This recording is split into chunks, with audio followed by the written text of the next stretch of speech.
History happened everywhere. The verdict. This is our after-show podcast where we look back at the most recent episode, number 91, Bigger Than an Elephant, in London during the Roman Republic. That's 509 to 27 BCE. So if you haven't listened to that, please go back, check it out, or else you'll find spoilers ahead. Bunty.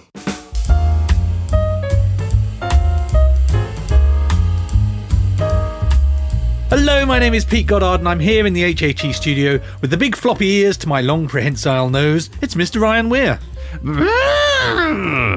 That was an elephant noise. Was it an elephant? It sounded like an asthmatic elephant if it was an elephant at all.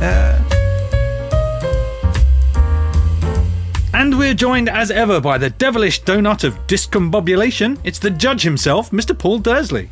Where do you come up with those words? Just inspiration strikes.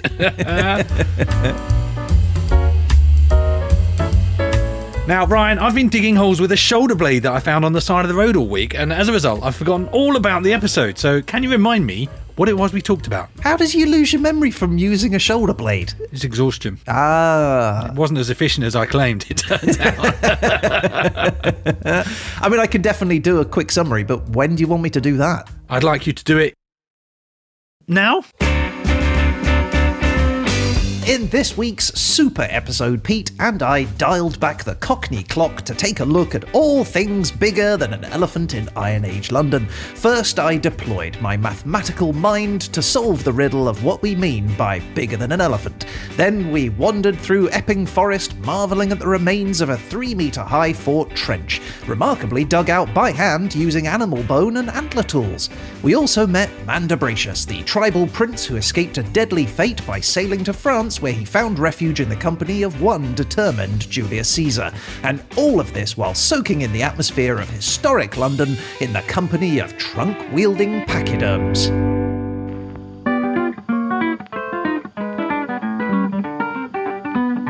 That was last week's episode done, summarised nicely. Nice one, son. Now we're over to a young Dursley, who's gonna tell you what he thought of thee. He'll take you apart without any care. He's the lovely Paul Dursley. The lovely Paul Dursley. Ah, yes, I remember it all now, and what an episode. But it matters not a single jot what I think, because we're here just for the opinion of one man, and one man alone, Judge Dursley. So, Paul, before we go to the final verdict, what were your first impressions of episode 91? I feel vindicated. Vindicated. Oh. So good first impressions then, Paul? Better than before. I think it's because we're a team, Pete. I think we were an amazing team. Is the Iron Age one of your times, Paul?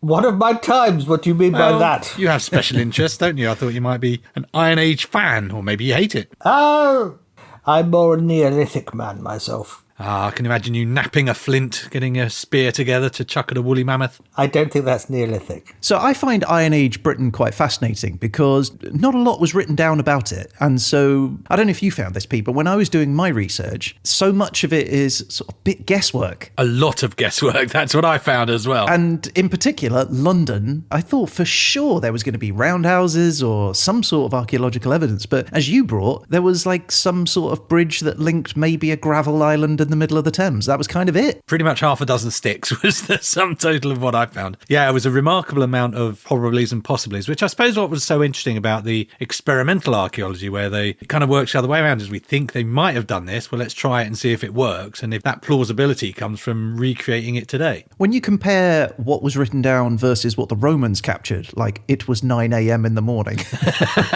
when we arrived, you know, there's a vast difference, isn't there? Yeah, there's something to be said for writing your stuff down just for the record, because otherwise you will not be represented in history, future people. Yes, but first of all, Ryan, let me just pick you up on a couple of points there. Oh, please do. You just said 9 a.m. in the morning. That's a tautology. I did say 9 a.m. in the morning. Yeah, you're right. That was the translation from the Roman.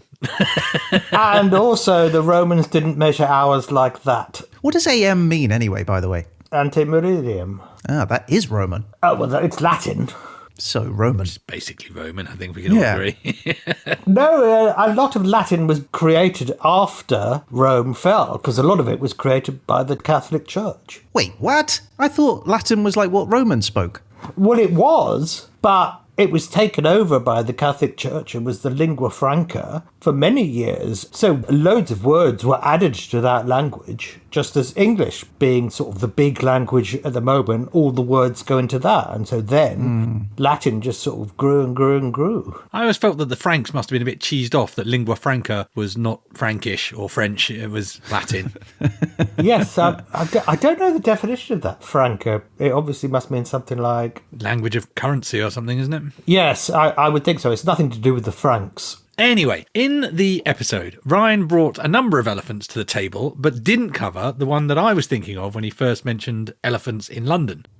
He talked about various zoo elephants and elephants in World War II, but the first elephant that I thought, who did come up in the episode, but not during that section, Ryan, was Jumbo the elephant. Jumbo the African elephant. Well, indeed, it was an African elephant, born in Sudan, apparently. And I thought of Jumbo because when I was a kid, I had a book about Jumbo the elephant's life. So he's one of my favourite elephants, if not my favourite elephant. I might go that far even. In fact, he's so famous, Jumbo everything is named after him. Bigness became Jumbo because of this elephant, right? So he's given us jets and shrimp and trons. There's a big water tower in Colchester, which we also mentioned, my hometown, and it's known affectionately as Jumbo because it's got 4 legs and looks a bit like a giant elephant. Right, so that's a big impact for one elephant to have on culture and language. But he has quite a interesting and slightly sad story. He was larger than a generic elephant, Ryan. 2.75 metres. Yes, and Jumbo's shoulder height has been estimated to have been 3.23 metres, making him bigger than an elephant by our definition.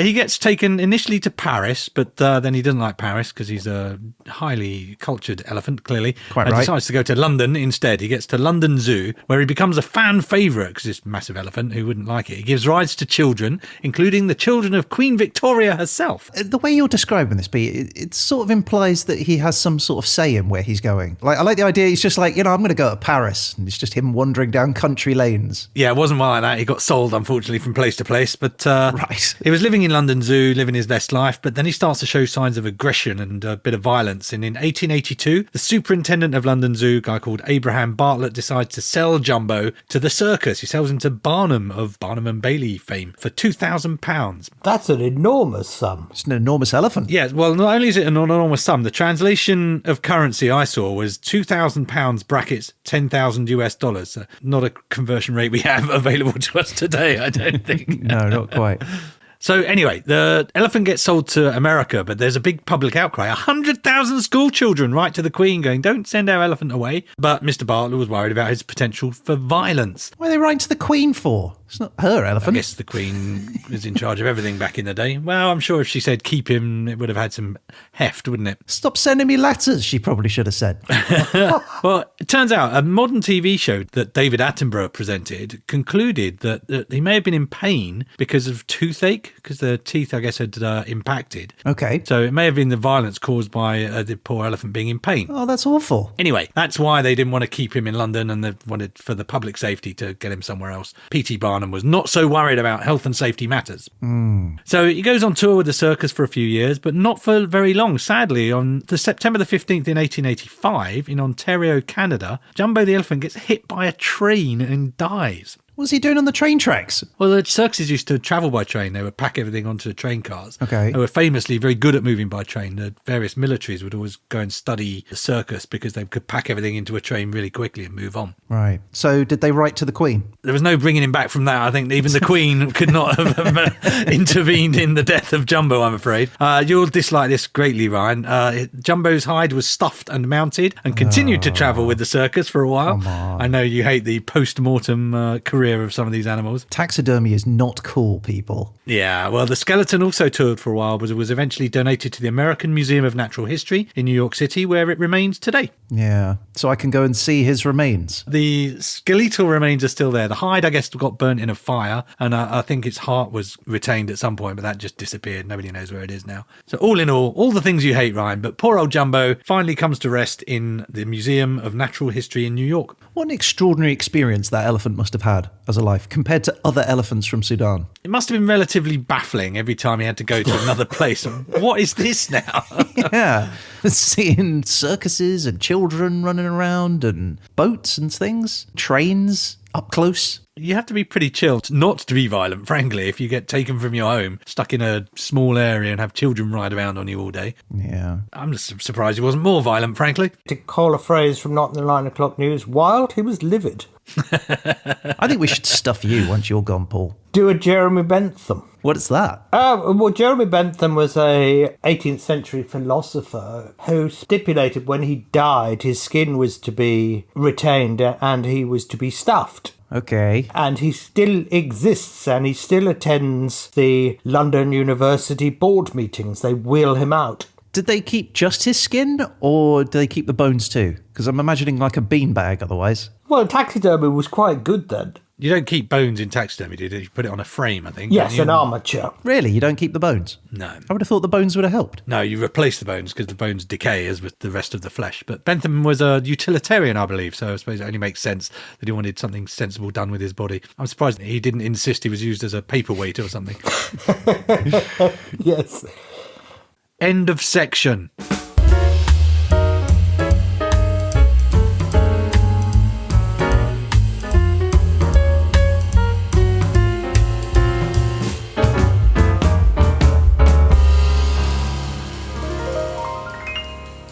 Okay, right. So, talking of elephants, I have some more elephant facts. Fact us up, Brian. Okay, so you'll perhaps recall that I said that the first elephant in Britain was a gift for Henry III back in the 13th century. Yes, they didn't know what to feed it. Gave it chocolate cakes and No, I'm sure they must have come over with the Romans. They brought loads of animals with them. Well, you're absolutely right. It turns out I wasn't quite right. There were elephants in Britain before that. And if we consider the area that was Britain before it became Britain, around 500,000 years ago, there were things called straight-tusked elephants. And these were big boy elephants too. In Oxfordshire, the fossil of an adult male straight-tusked elephant was found that dated back 500,000 years, and it reached 4 meters at the shoulder and weighed around 13 tons, they reckon. That is a big boy. Yeah, but you're right, Paul. The first recorded elephant was brought to England by Roman Emperor Claudius during his invasion of Britain in 43 CE. Roman historian Cassius Dio, he wrote an account of this in his book Roman History. Claudius sent out Aulus Plautius, and later he himself followed, crossing to Britain, whither he transported an elephant also. He received the submission of many tribes without a battle, and was frequently saluted as imperator, for which he celebrated a triumph. So did he just kind of lead the elephant up to the gates of the village he wanted to invade and take over and just go, Look at that! So, if you want to cast your eyes over my elephant friend here, would you like to give up now, or shall we bash you in with my elephant? And he's got toothache. Yeah, I'd give up for sure. Yeah. If you've got one of those, who knows what else you're harbouring out there. But that was the last elephants until 1,000 years later. And that is when Henry III was gifted an elephant by the French king, Louis IX. Now, I talked about this very briefly during the episode, but I thought I could talk about it a little bit more because it's kind of interesting. So the elephant in question was originally a diplomatic gift given by Egypt to France during the Seventh Crusade. It's a re-gift. Yeah, Louis re-gifted it to Henry, who was his brother-in-law, it turns out, while he was visiting France in 1254. Is that why it didn't come with instructions? He's like, I don't know what to do with this. I'm just going to palm it off on my cousin. Yeah, and he didn't know how he was going to get it home either. So on the 13th of December, 1254, Henry appoints his clerk, Peter of Gannock, to be the animal's keeper. Hey, Peter, I've got a job for you. Now, Peter kept the elephant at this temporary location in northern France while he wrote back and forwards with John Gooch, who was the keeper of the Royal Menagerie at the Tower of London. And between the two of them, they worked out how they were going to get this elephant back and where they were going to store it, and I guess other bits and bobs about what do you feed it and so on. Care of elephants. Yeah, this took them a couple of months, but eventually, in early 1255, the elephant did arrive in London, and John Gooch was there to welcome it. He'd built a special wooden house that was 40 by 20 feet, that's 12.2 metres by 6.1 metres, in the Tower of London, and crowds of onlookers came to see the elephant, including Matthew Paris, who was a historian of the age, who wrote in his book, Chronica Majora, "People flocked together to see the novel sight, a beast most strange and wonderful." And he liked it so much, he went back several times drawing images of it, which I will post on social media. Well, that sounds good. So, on the subject of regifting the elephant, Yeah. that is the origin of the phrase white elephant as well, isn't it? A white elephant is a gift that is unwanted or troublesome. And I believe it came from Thailand, where almost as a means of cheesing people off, you would be gifted a white elephant, which Okay. was really lovely, but was an incredible pain to take care of. So it's like,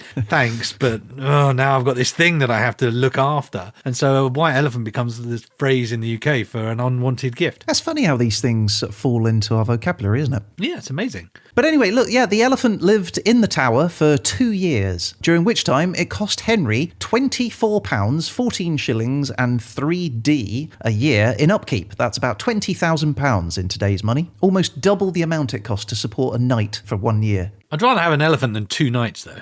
Well, I don't know. A night is as good as a day. No. Anyway, luckily, it was an expense which didn't last, though, because on Valentine's Day, 14th of February, 1257, the elephant died.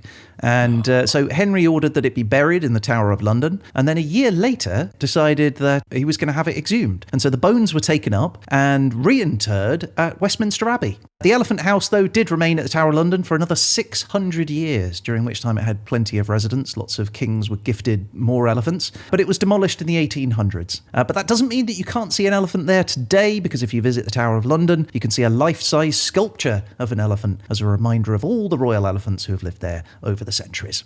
So there you go. Stick that in your trunk. And what? And trumpet.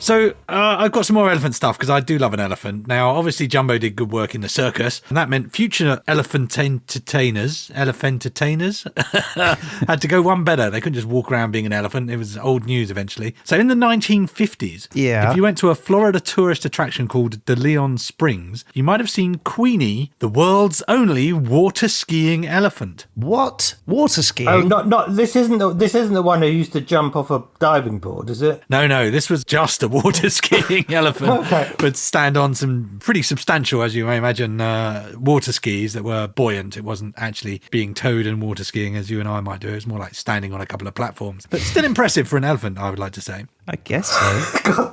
Do you think the elephant likes with that? Well, they said, and they have a lot of reason to say this, that Queenie does like it. Elephants do like the water, and she's got a snorkel equipped already, right? So if she falls in the water, just sticks her trunk up and can breathe just fine. Well, elephants are good swimmers, I know that. They swim miles offshore, don't they? But elsewhere in the arts, Ryan, the Phoenix Zoo housed an elephant called Ruby, who was a painter. The painting sold for as much as $25,000. See, I'd buy an elephant painting, but I wouldn't spend $25,000 on one. Yeah, I'm with you on that. Apparently Ruby had, quote, a keen sense of colour. But if visual art isn't your thing, you can go to Shanthi, an elephant at the National Zoo in Washington, D.C. Shanthi can play the harmonica and various horn instruments. So you can have a gig with your favourite elephant entertainer. Right. There was also another elephant orchestra from Thailand, and I did listen because it's on Spotify, the elephant orchestra. And what it turned out to be is some humans playing instruments, Yeah. which I assume it was humans because it was very not likely to be an elephant. Right. And I concluded that when I think what I'm pretty sure was the elephants chimed in, which was a lot of clattering. Yeah, is the only way I can Okay. describe it. Right. So it's kind of like diddly diddly diddly clang. I think I could tell which bits were the elephant, put it that way. Well, that story started off with lots of promise, but I may have told this story already, so forgive me if I have. But I recall we adopted an elephant for a friend of ours once, and we went to go and visit the zoo where this elephant was being kept. And the zookeeper there told us that elephants kill more zookeepers than any other animals in zoos. And he said that their modus operandi is to sneak up on you from behind, use their trunk to trip you over, and then while you're lying flat on your back, use the flat of their head to pop your head open by just pushing down on your head slowly. He said that more zookeepers are killed by heads being popped than anything else. I'm not entirely surprised. Elephants are extremely intelligent. They're very highly rated on the animal intelligence scale. Sure. They're extremely empathetic. They actually in the wild have a long history of protecting people, actually. They're very, in the same way as you hear about dolphins looking after people, I guess elephants do the same thing, and they look after their dead. They're very sensitive creatures, and to stick them in a zoo, I'm not surprised that they can't take it and some of them go a bit crazy. I love an elephant, and I think they should be respected and allowed to roam through the streets of Croydon or elsewhere as they desire. I recall reading that scientists scanned the brains of a human and an elephant, and the same pleasure centers were activated when a human looked at a puppy as an elephant looked at us as a human. So they see us kind of like as like little puppies running around. Yeah, little puppies with guns. Well, that's the problem. We do them bad. Poor little elephants. But I was surprised by how many elephants there were, actually, Ryan, when you told us the statistics for the number of elephants. I'd always assumed they were dwindling to an alarming degree, but it sounded like there's a fair number still. Fair number of African elephants out there for sure. Yay, elephants! End of section.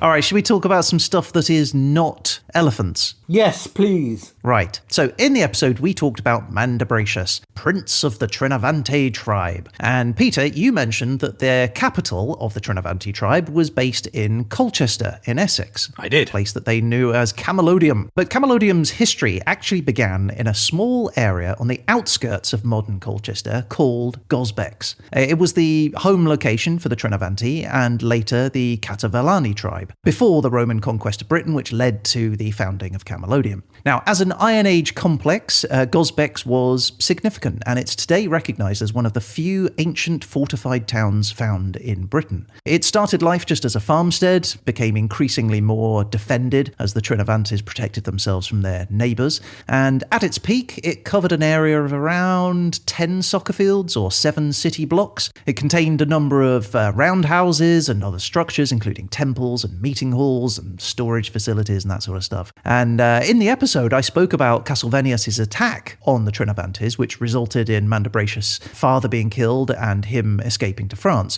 Well, that was when Gosbecks traded hands to the Catervellani tribe, and it's believed that it remained the main residence of their kings up until when the Romans took over in the 1st century. Now, it's believed that because of Gosbecks' importance to the Britons, Claudius made a point of travelling there himself, with an elephant or not, I don't know, where he then accepted the surrender of 11 British tribal kings. And that marked the end of his invasion. Now, among those 11 kings, those who voluntarily submitted were treated quite well by Claudius, by all accounts. He allowed them to sort of continue leading their people, albeit under his supervision. Unfortunately, the Trinavantes, though, faced a harsher fate. They were considered a defeated people, and their lands were given over to Claudius's soldiers. Now, under their rule, Gosbecks underwent some Roman renovations. It remained the tribal centre for the local population, but in the late 2nd century, 2 new public buildings were added, a large Roman theatre and a massive temple. Now, Gosbecks increasingly became more Romanised, and it continued to be used well into the 4th century when the Romans then left Britain. And today, Gosbecks is a popular location, but mostly for dog walkers, like my dad, who takes his dog Bunty for a long walk through the fields. Bunty? Bunty the dog. Yeah. But Gosbecks recently hit the news when a metal detectorist repeatedly visited the site late at night and started digging up loads of holes looking for treasure. And so Colchester Council took action by contacting Essex Police, and the police turned up at night with drones. Nighthawks. Boo. That's right. They never did find them, though. So there you go. So that is Gosbecks. Gosbecks was the start of Camelodon. I've never even heard of Gosbecks. Well, you have now. I've never heard of it, and I was only brought up 20 miles away. I recommend you go and see it next time you're back home. Must you have a dog, or can you go on your own? You can go on your own. Just don't take a metal detectoring kit. But why was this dog called Bunty? What a weird name. I'll post a picture of Bunty on the social media. That's all anybody wants, is a picture of Bunty.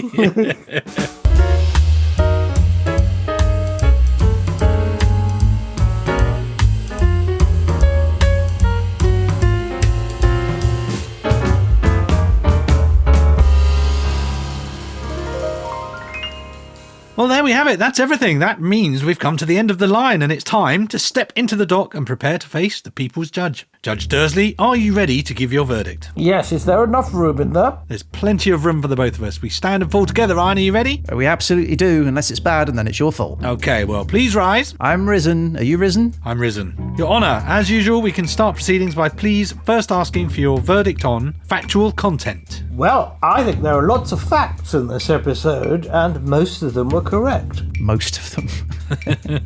So I thought you've sort of got your mojo back, I believe is the phrase the young people use. It's being close to me, Pete. You've absorbed my quality. Clearly. So for factual content, I will give you B-. Okay. B in it, Ryan. I like a B. I like it. I like a B. So far, so good. Okay, the next category, Paul, is entertainment value. What is your verdict? Well, this is not quite as good. I'm afraid your sketches this time were a little bit lacking. Oh dear. So for entertainment value, Peter and Ryan, I shall give you C. Pete, you let us down again! Oh, I was on sketch duty. That's my You fault. were. The third factor is, of course, the ever unknowable Dursley factor. How did it tickle your particular Dursleyness, Your Honour? Well, I liked the weird juxtaposition, as it was, of bigger than an elephant. Obviously, some of that is verisimilitude, you know, as the subjects are random, as you seem to imply. And this was an interesting selection that had quite a lot of unusual facts about them. So I like it when they come together like that, although, as I said, it's a bit random. Sorry, I'm waffling, aren't I? So it's... I like it when you get an interesting selection of items from your pseudo-random generator. So I liked it, and I'm going to give you B+. Ooh, that's amazing. Heck fire. That's bigger than an elephant. That is bigger than an elephant. Well, that brings us to the final verdict. Now, before the judge passes his ruling, Ryan, on behalf of the both of us, you have an opportunity to enter a plea. If you choose to do so, please make that plea now. No, we're not going to make a plea, are we? This is going way too well. So. Yeah, no. Your Honour, it was a pleasure working with Peter, and I look forward to working with him again. Again? You're going to do it again, are you? Well, we'll see how this next bit goes. Yeah. Your Honour, the defendant stands before you. Have you reached your verdict? Yes, I have. In that case, I ask most respectfully for your ruling. My ruling is B-. Ooh, we're back, baby. B-. Hey! High five. Nice one, Petey. Hey, thanks. It was great working with you, Ryan. You too.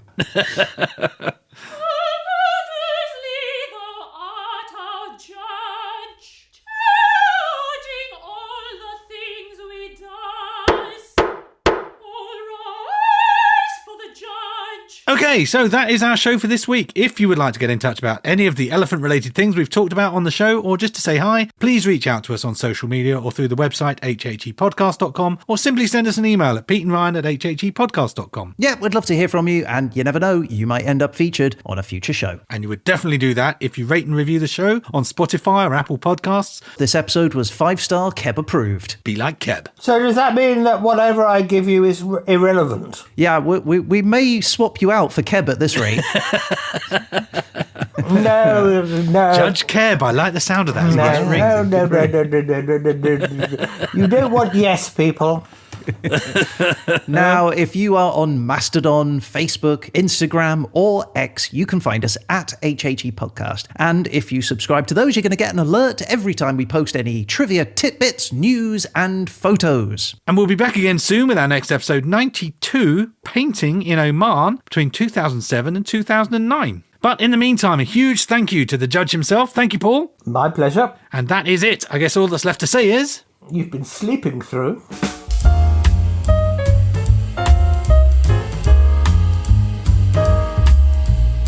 So I have something for you, Ryan, which is a question you asked, which is why didn't they use just iron shovels? Yeah, why didn't they just use iron shovels during the Iron Age? Yeah, I speculated that it was the cost and effort of making iron made it wasn't really worthwhile. So I did some more digging, ironically, to find out why this might have been. And what I found out was that early shovels did tend to be wood. But then over time, it still was a long time before it became fully metal shovels. There was evidence of shovels that have like the tip done in iron. So the tip of the blade was iron, but the rest of it was still wooden, which I think lends credence to my theory that it was too much cost and effort and trouble to make a fully iron shovel. But iron is fragile as well, so it would shatter quite easily. Certainly wrought iron, and it would be wrought iron that they had then. The first fully metal blades emerged around the beginning of the 16th century, the end of the 15th century apparently.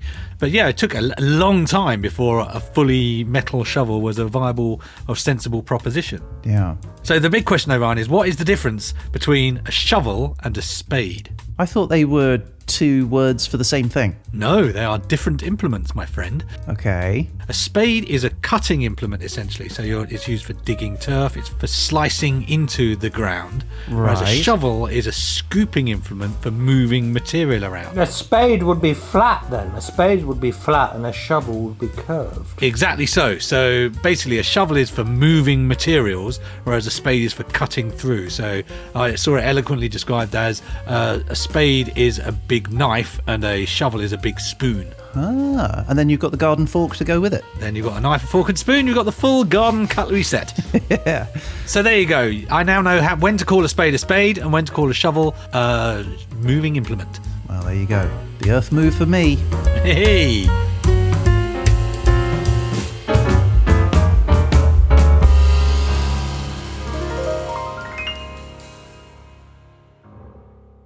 Ryan, the podcaster, packed his mic and said hello to the Dursley. Oh my God, I'm so hot. Yeah, it's really hot, isn't it? Oh, let's take off our trousers. Let's grab a beer is what I'm going to do. Oh, I regret taking my trousers off now. Hello, lovely YouTube folks. This is a special message just for you. Yeah, thanks for listening all the way to the end. Now, if you enjoyed the show, please let us know your thoughts in the comments below. And don't forget to take a moment to hit that like and smash subscribe. Hit that like. Yeah, Smash subscribe. yeah, it's what people say. Do they though? Yeah, only the cool kids. And you think you're the cool kids, do you? No, we're the cool kids. Oh yeah, I suppose we are. All right, smash that like button, people. Smash it real good. Oh yeah, nice.